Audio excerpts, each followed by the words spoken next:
అందరికీ నమస్కారం. సుమతి పాతివ్రత్యం గురించి. పూర్వకాలంలో ఒకప్పుడు ప్రతిష్టానపురంలో కౌశికుడు అనే ఒక బ్రాహ్మణుడు ఉండేవాడు. పూర్వజన్మలో చేసిన పాప ఫలితంగా అతనికి కుష్ఠరోగం వచ్చింది. ఆ బ్రాహ్మణుడు ఎల్లప్పుడూ దుర్మార్గపు ఆలోచనలతో ఉండేవాడు. భార్యను తిడుతూ మాటలతో హింసించేవాడు. అతని భార్య సుమతి గుణవంతురాలు. ఆమె అతడిపై ఏమాత్రం కోపం తెచ్చుకోకుండా ఎంతో ప్రేమతో విసుగు లేకుండా అన్ని సపర్యలు చేస్తూ ఉండేది. భర్తను దైవంగా భావించి పూజించేది. కౌశికుడు ఒకనాడు తన గది కిటికీ నుండి రాజమార్గంలో వెళుతున్న ఒక అందమైన వేశ్యను చూశాడు. భార్యను పిలిచి, నేను బయటకు వెళుతున్న ఒక వేశ్యను చూశాను. నాకు ఆమె మీద మనసు కలిగింది.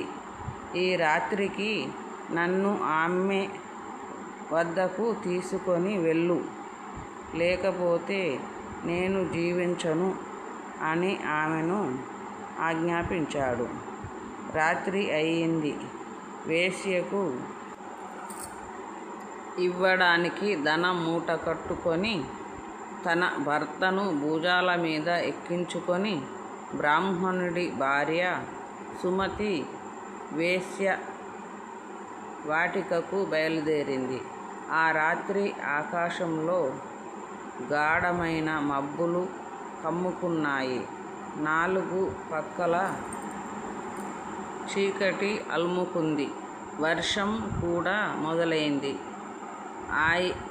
అయినా ఆమె నిలకడగా నడిచి వెళ్తూనే ఉంది. మాండవ్యుడు అనే మహర్షి తపోనిష్టలో ఉండగా కొందరు దొంగలు రాజుగారి ఖజానాలో దొంగతనం చేసి ఆ సొమ్మును మహర్షి ఆశ్రమంలో దాచారు.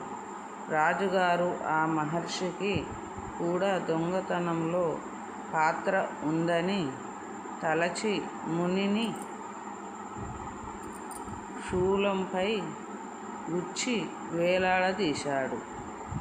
కర్మవశాత్తు భార్య భుజంపై కూర్చొని వస్తున్న కౌశికుడు కాలు శూలం మీద నున్న మాండవ్య మహర్షికి తగిలాయి. ఆ కదలిక వలన వచ్చిన బాధను ఓర్చుకోలేక మహర్షి, నాకు ఈ బాధను కలిగించిన వాడు తెల్లవారేసరికి ప్రాణాలు విడుచుగాక అని శపించాడు.